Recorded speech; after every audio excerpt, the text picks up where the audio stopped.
এখন আমি সিম দিয়ে চিংড়ি মাছ দিয়ে ভর্তা বানাবো। আগে কখন আমি বানাইনি, এই প্রথমবার ট্রাই করতেছি।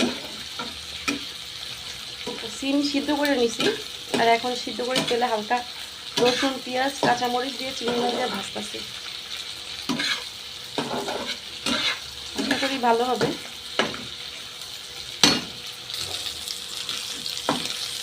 আমার সিম চিংড়ি মাছ ভাজা প্রায় হয়ে গেছে, এখন উঠাবো ভর্তা করার জন্য। এখন তেল গরম করতে দিছি, কারণ এর মধ্যে কই মাছ ভাজবো।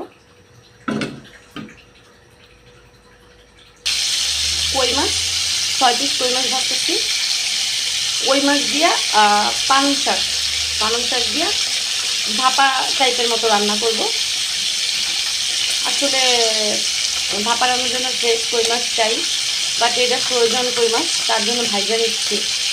মাছের এক পাশ ভাজা হয়ে গেছে। আসলে আমি অনেক কড়া করে ভাজিনি, হালকা ভাজা দিছি।